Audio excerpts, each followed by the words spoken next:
Así que debes saber y entender que desde que se emitió la orden para restaurar y edificar Jerusalén, hasta que llegue el Mesías príncipe, transcurrirán 7 semanas o 7 sietes y 62 semanas o 62 7 más.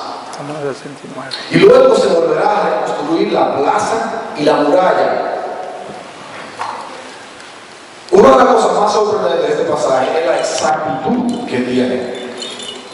No hay ningún otro pasaje bíblico que hable tan detalladamente sobre las cosas que van a pasar y que se cumplan a sí mismas.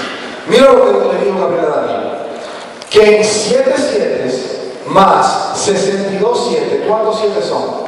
Para los que saben matemática, 7 7 más 62 7 son 69 7.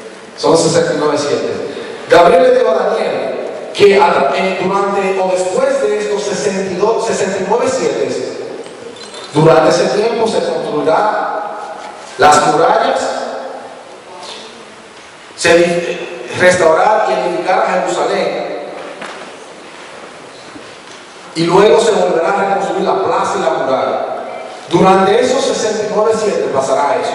Se reconstruirá Israel y Jerusalén, que fue destruida por el imperio babilónico. El templo fue destruido o fue arrabalizado. Sí, fueron, robaron todo lo que tenían.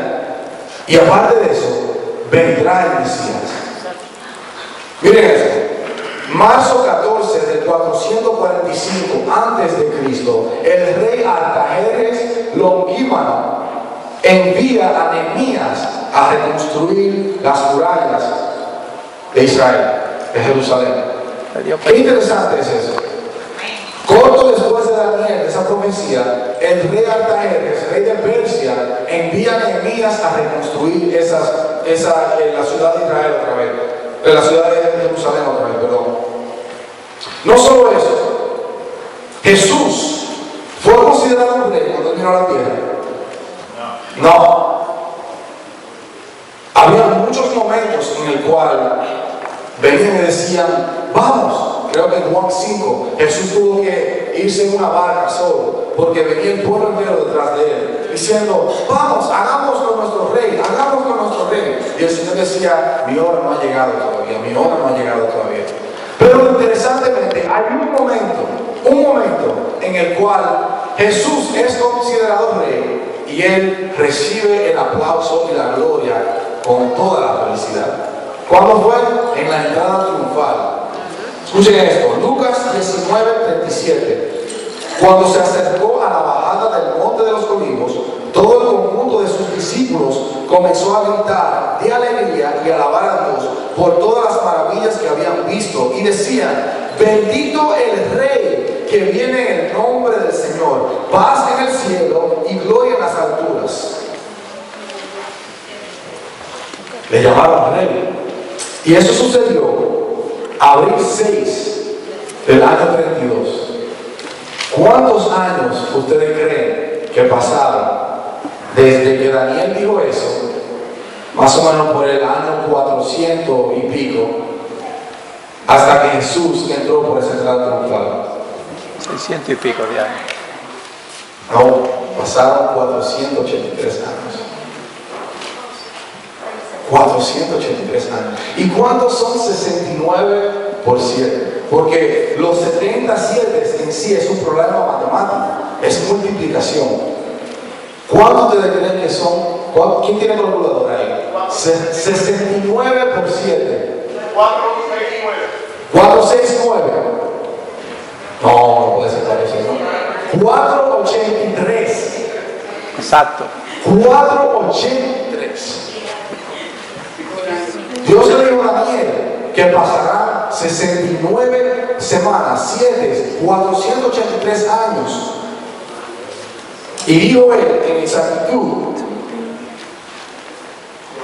y hasta que llegue el Mesías príncipe en Daniel 9:25, y ahí fue que reconocieron a Jesús como ese rey, como ese Mesías príncipe. Eso es algo de notar, algo de poner importancia, algo de enfocarse. mire qué sucede al final del versículo 25. Dice, serán tiempos angustiosos. Déjame continuar leyendo Lucas 19, 37, y lo voy a leer hasta el 44. Escucharon que Jesús venía y todos decían, paz del cielo, viene el rey. Pero mire qué pasa. Algunos de los fariseos que iban entre la multitud le dijeron, maestro, reprende a tus discípulos. Pero Jesús les dijo, si estos callaran, las piedras clamarían. Ya cerca de la ciudad de Jerusalén, Jesús lloró al verla y dijo, si por lo menos hoy pudieras saber lo que te puede traer paz. Pero eso ahora está oculto a tus ojos, porque van a venir sobre ti días cuando tus enemigos levantarán un cerco a tu alrededor y te citarán y te destruirán por completo, a ti y a tus hijos dentro de ti, y no dejarán en ti piedra sobre piedra, por cuanto no diste cuenta del momento en que Dios vino a visitarte. Eso decía Jesús cuando entraba a Jerusalén en su burrito, después que le llamaban rey. Lloró al verla y dijo, si solo supieras lo que te trae paz, que Jesús es el que trae paz. Pero ellos no recibieron a Jesús, ellos no aceptarán a Jesús. Y como dice Daniel, serán tiempos angustiosos. Versículo 26, Daniel 9, 26. Después de 62 semanas, se le quitará la vida al Mesías. ¿Qué pasó? Sin que él intervenga en esto. Y el pueblo de un príncipe que está por venir destruirá la ciudad y el santuario. El Mesías murió por ahí por el año 33. Esta profecía dice con exactitud. Versículo 25, será reconocido como el Mesías príncipe. Versículo 26, morirá. Y así sucedió. Jesús murió. Y mira cómo dice, sin que Él intervenga en esto. Él murió sin Él pelear para atrás. Él murió sin Él tratar de hacer nada para evitar eso. Sin intervenir en esto. Y habla de un príncipe que viene. Ustedes saben qué pasaba para aquellos que les encanta la historia como a mí. ¿Saben qué pasó en el año 70? Recuerden, Jesús murió por ahí por el año 30, de 30 a 33 por ahí. ¿Saben lo que pasó en el año 70 rayado? Vino un imperio más fuerte que el imperio que existía en ese momento, más fuerte que el imperio griego. Vino un imperio, destruyó por completo Israel. A Jerusalén la cogió. Y no sé si ustedes se recuerdan cuando Jesús dijo que el templo será destruido en Mateo 24. A Jerusalén la agarró y no dejó ni una piedra por encima del templo. Todo fue destrozado. Para aquellos que les gusta la historia y quieren leer la historia de cómo Israel fue destruido en el año 70, cómo Jerusalén fue devastada en el año 70, lea lo que Josephus, no sé su nombre en español, Josefo tuvo que decir de eso. Destruida por completo. Así mismo como dijo la palabra. Así mismo como Jesús lo dijo en el versículo 43 y 44 de Lucas, capítulo 19. Y así mismo como él dijo en Mateo 24. ¿Saben qué más Jesús dijo? Esta generación no pasará hasta que lo que yo digo, hasta que la destrucción que yo dije que venga. Una generación son 40 años. Y exactamente fue básicamente eso que pasó. Como Jesús lo dijo. Veamos la exactitud de la profecía de Dios. Seguimos con el versículo 26. El fin vendrá como una inundación y habrá destrucción hasta que la guerra termine. Créalo o no, ese fin de ese versículo en el cual dice, y el pueblo de un príncipe que está por venir destruirá la ciudad y el santuario. Desde este momento que pasó en el año 70, ahora el próximo versículo, el fin vendrá como una inundación y habrá destrucción hasta que la guerra termina. Todavía estamos viviendo eso. Créalo o no, Algo que pasó, inició en el año 70, todavía está transcurriendo hasta el día de hoy y seguirá. Y las guerras vienen como una inundación todavía. Y hasta que no terminen estas guerras, no se ha acabado esta parte de la profecía. En este momento estamos en el tiempo de la pausa. ¿A quién fue que Dios le estaba hablando aquí? A Daniel, hablando sobre el pueblo de Israel y Jerusalén. Pero sucede algo interesante, en el cual tú y yo caemos, en el cual tú y yo cabemos, en el cual tú y yo nos situamos.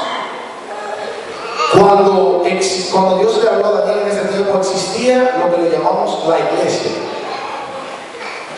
No, la iglesia no existía. Existía el pueblo de Dios, que era Israel. Pero Dios tenía un plan tan misterioso que nos habla el libro de Juan capítulo 1. Que a los suyos vino y los suyos no le recibieron, mas todo aquel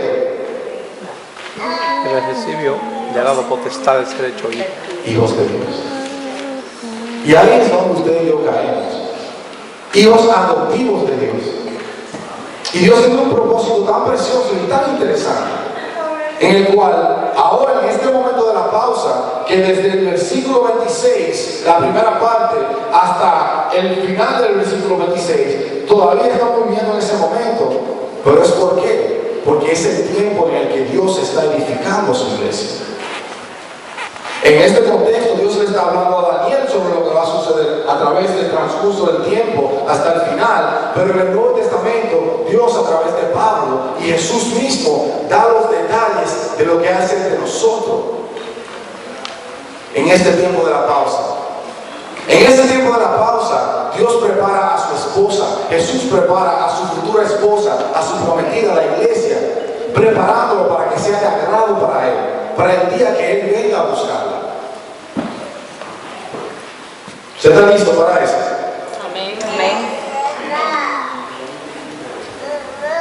Cubriendo esto, paramos ahí. Vamos a continuar a la gran tribulación. Como leemos en el versículo 27, durante una semana, dije que desde el principio del 26 hasta el final del 26 hay un transcurso de tiempo en lo que le llamamos la pausa, que es lo que estamos viendo ahora. Y en el versículo 27 dice que durante una semana, la última semana que queda, el último 7 que queda, Una semana son 7 años. este príncipe se confirmará su pacto con muchos, pero a la mitad de la semana suspenderá los sacrificios y las ofrendas. ¿Sabía usted que desde el año 70 el pueblo de Israel no hace sacrificios? Eso fue abolido por completo en el año 70. El pueblo de Israel ahora casi vive una vida como la que se vive aquí, en el que todo por el momento, aunque hay algunos religiosos todavía que siguen a Dios a través del judaísmo, pero su método de ofrenda, su método de sacrificio, todo eso terminó.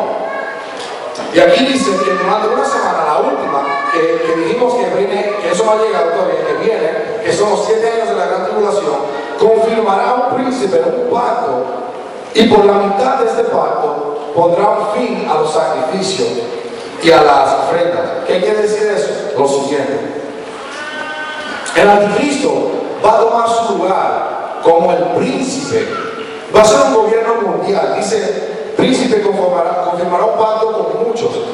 Hemos estado escuchando un gobierno mundial que viene.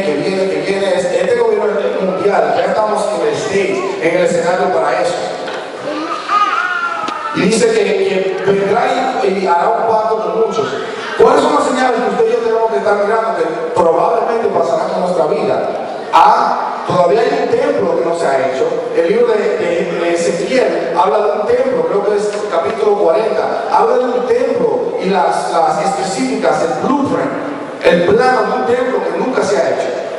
Ese templo se hará un tercer templo. Y en ese templo comenzarán los judíos a otra vez hacer su sacrificio, a hacer todas sus cosas. Y este gobierno mundial, este anticristo, este hombre de pecado, este hijo de desobediencia, como dice en Tesalonicenses, él tolerará eso. Al principio él tolerará toda religión, toda creencia. Y dice que a mitad de la semana suspenderá los sacrificios sacrificios y las ofrendas. A la mitad de la semana, si son 7 días, la mitad son 3 y medio. De ahí es que sacamos los 7 años de la tribulación, los 3 y medio que son tribulación y los últimos 3 y medio que son la gran tribulación. Será la gran tribulación porque este magnate se levantará y él mismo se llamará Dios y pondrá un fin a todo lo que tiene que ver con Dios y él querrá ser adorado. ¿No me crees? Segunda Tesalonicenses 2:4. Y dice, el cual se opone y se enfrenta a todo lo que se llama Dios o es objeto de culto, llega al grado de sentarse en el templo, el que va a ser construido, en el templo de Dios y de ocupar su lugar haciendo pasarse por Dios. ¿Usted sabe cuándo eso sucede? Eso sucede en la gran tribulación. Primero dije que iba a hablar del propósito de la gran tribulación y que luego hablaré del propósito del rapto. Así que, créalo o no, Dios tiene un propósito con la gran tribulación. Tal vez usted dirá, no, ¿cómo puede ser si la gran tribulación es del enemigo? Eso, Dios no tiene que ver con eso. Equivocado. Dios sí tiene que ver con eso. Y mucho que tiene que ver con eso. Créalo o no, la gran tribulación es un tiempo de juicio de parte de Dios para el mundo. Y es un tiempo de castigo para Israel. Jeremías 37. ¡Ay! Será un día terrible, un día en que no tienen parangón. Será un tiempo de angustia para Jacob. Angustia, en inglés trouble, dice. La palabra trouble es palabra root, palabra clave para tribulation, tribulación. El día del Señor, el día de la ira del Señor es esa gran tribulación. Es un castigo, un tiempo de juicio para el mundo y un castigo para Dios, para el pueblo de Israel, de parte de Dios. La gran tribulación no es para aquellos que no son super cristianos. La gran tribulación no es para aquel que es flojo en el Evangelio. Es que eso no existe. Es un término que nosotros hemos hecho. Él es flojo en el Evangelio. Él cree, pero él es cristiano, pero eso no existe. Amén. ¿Es cristiano o no es? Ningún cristiano se va a quedar en la gran tribulación. Ningún cristiano. Aleluya. Si se queda una persona que se identificaba como cristiano, es solamente porque esa persona no estaba viviendo como cristiano o no era un cristiano, para ser específico. Pero la gran tribulación es un castigo para Israel, que Dios lo dijo desde este momento. Por eso Dios no menciona rapto ahí, lo menciona más luego en el Nuevo Testamento con Jesús, con Pablo. No lo menciona aquí por eso, porque eso no estaba en el plan para Israel. Israel iba a pasar por esta tribulación. Recuerda que Gabriel le dijo a Daniel, la profecía era concerniendo a su pueblo y a la santa ciudad, no a los gentiles. Dios castiga a Israel por no aceptar al Mesías. Pero ¿saben algo? Recuerda que ahorita le decía que Dios escogió a Israel y no fue Israel que escogió a Dios. Recuerden que le decía que Dios es fiel. Hay esperanza para Israel, créalo o no. La gran tribulación, imagínense esto. La gran tribulación es una túmbula, digamos, en el cual el mundo es sacudido. Una tómbola. Tómbola. El mundo es sacudido. Sacudido, sacudido, sacudido. Y los que son de Dios se apartan y los que no se van a otro lado. Eso es la gran tribulación. Es un tiempo en el cual Jesús habló. Él dijo en Mateo 23:39. O él habló acerca de cómo es la reacción que Israel va a tener durante o después de este tiempo. Mateo 23:39. Porque yo les digo que no volverán a verme hasta que digan bendito el que viene en el nombre del Señor. Lea eso, lea ese pasaje completo. Usted va a ver que Jesús hablaba con los fariseos. Los fariseos representan el pueblo incrédulo de Israel. Y Jesús le decía, yo les digo a ustedes que ustedes no me verán hasta que digan bendito el que viene en el nombre del Señor. O sea, hasta que ustedes no creen que yo soy quien yo dije que yo soy, ustedes no me van a volver a ver. ¿Pasará eso en el rato? No. ¿Saben cuándo eso pasará? Después de la gran tribulación, que es la segunda venida del Señor. Cuando Él viene con autoridad, con juicio, a terminar el pecado, a sellar aquellas profecías que hablamos temprano, más temprano. y a sellar por completo, a poner fin por completo al pecado. Si leemos en el libro de Apocalipsis, capítulo 6, habla de los 144.000 sellados. Habla de una multitud, gran multitud que está pasando por la gran tribulación. Mira, hay muchos grupos que han creado ese número lo que yo le he dado la gana. Muchos. Pero la palabra es bien específica cuando dice de aquellos 144.000. Dice 12.000 de la tribu de Judá, 12.000 de la tribu de Zebulún, 12.000 de la tribu de Simeón, 12.000 de la tribu del otro, 12.000 de la tribu. Todos eran de la tribu de Israel. Ninguno de esos era un gentil, ninguno de esos era de otra religión. Todos eran de Israel. Hay que tener todo el contexto. Son sellados que Dios ha tenido, que va a tener en ese momento, para que ellos sean protegidos durante la gran tribulación. También en el libro de Apocalipsis habla de que van a haber unos que son sellados porque antes que cualquier mal venga suceda, van a ser sellados para que ningún daño se le haga a ellos. No son usted y yo. Muchos creen en eso y dicen que son. No son usted y yo. Vamos a leer ahorita del rapto. Son el pueblo de Israel que Dios tiene un propósito con él. Que durante la gran tribulación, Él va a ser el mismo Dios que él ha sido siempre. El Dios que lo libró de Egipto, del faraón. El Dios que lo libró de los filisteos. Claro, siempre que ellos se clamaban a Él. El Dios que lo libró de toda opresión.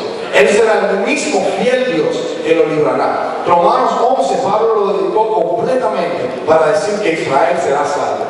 El capítulo entero lo dedicó para decir que Israel será salvo. Será salvo. Ahora, no seguirán como nosotros. Ellos van a pasar su lío ahí. Pero hay esperanza para ellos. Gloria a Dios. Diciendo eso, es importante que entendamos una cosa. Israel y la iglesia no son la misma cosa. La iglesia no es un Israel espiritual.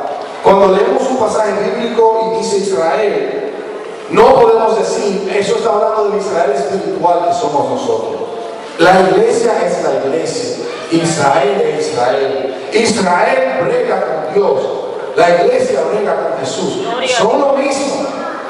Es el mismo. El mismo de ayer, de hoy y de por siempre. Pero es la forma en que Dios lo escogió. La Biblia dice en Colosenses que la plenitud de la deidad habita en Jesús. Toda la deidad, en plena, habita en Jesús. Es la forma en que Dios le plugo cumplir su propósito. Israel bregó con Jehová, la iglesia brega con Jesús. Al mismo destino, el mismo propósito, el mismo plan. Lo que Dios le prometió a Israel, eso va a pasar. Y lo que Jesús nos prometió a nosotros, quien es Dios, va a pasar.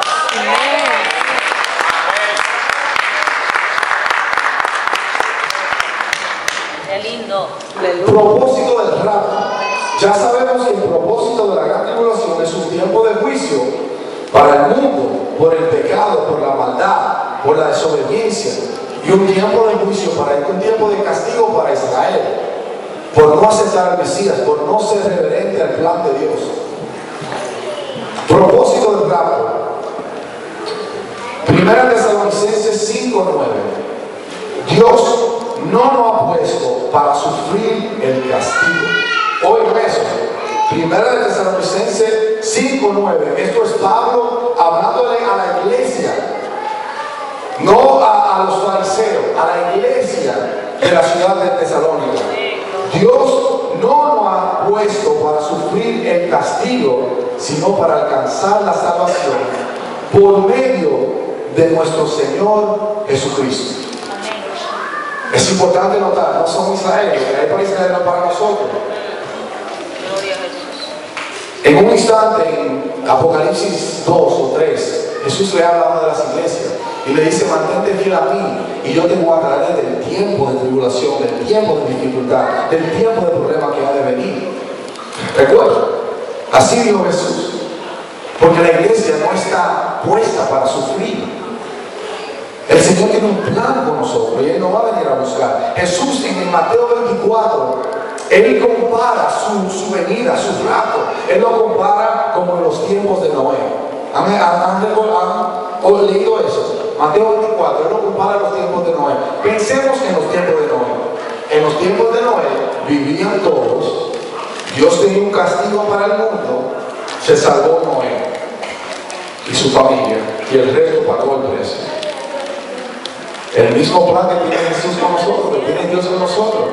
Habrá un castigo que vendrá, pero a quien es obediente a él, como fue Noé, Jesús lo va a rescatar. Lo va a sacar de ese castigo, lo va a sacar de esa dificultad, antes de que suceda como lo hizo con Noé. Veamos otro caso, el caso de Lot. ¿Qué pasó con Lot? Advirtió a través de Abraham, Dios advirtió a Lot a través de Abraham y le dijo: huye. Lot tuvo tiempo de huir. Lamentablemente su esposa miró para atrás porque estaba demasiado aferrada a la vida que había y eso lo agarró. Bueno, mi hermano, si usted es una de esas personas que no tiene los ojos mirados hacia allá, hacia la venida de nuestro Señor, y está demasiado enfocado en cómo yo voy a llenar el resto de mi vida, va a pasar lo mismo. Si usted está más preocupado en cómo se va a desarrollar su vida, cuáles son sus metas aquí en la tierra, no me quiero morir todavía, no quiero que el Señor venga porque necesito comprar una casa, X cosa, o tener tantos hijos, o tener tal profesión, que todo eso es bueno, no es que no podemos desear eso, pero si deseas eso sobre la venida del Señor, lo mismo va a pasar que pasó con las cosas de Lot. Pero ¿qué pasó con Lot y con sus hijas? Fueron salvas, fueron salvadas. Así mismo Jesús hará con nosotros, como Él lo dijo. Dios tiene un plan de salvación para todo aquel que es obediente a Él. Quisiera leer Hechos 5:32. De esto somos testigos nosotros y también el Espíritu Santo que Dios ha dado a quienes lo obedecen. El que es obediente a Dios tiene una ventaja sobre cualquier otra ventaja. Recibe algo que el pueblo de Israel no recibe: el Espíritu Santo. Amén. El Espíritu Santo no es solamente no es un empujón, no es un ánimo, no es una fuerza. El Espíritu Santo es una persona. Se le llama el Consolador en el capítulo 14, el Ayudador, el capítulo 14 de Juan. Esto es algo de identidad, eso es una característica para un ser. Yo no puedo llamarle a un estante ayudador, es un estante que tiene una función de ayudar o de resistir algo, pero el decirle el consolador, el ayudador, the helper, the counselor, eso es característica de persona, de un ser. Y el Espíritu Santo, la palabra habla de que el Espíritu Santo, cuando Dios tenía un propósito en el Antiguo Testamento, cuando iba a hacer algo, el Espíritu Santo Dios lo enviaba y moraba sobre tal persona, y tal persona cumplía una cosa y luego el Espíritu Santo volvía.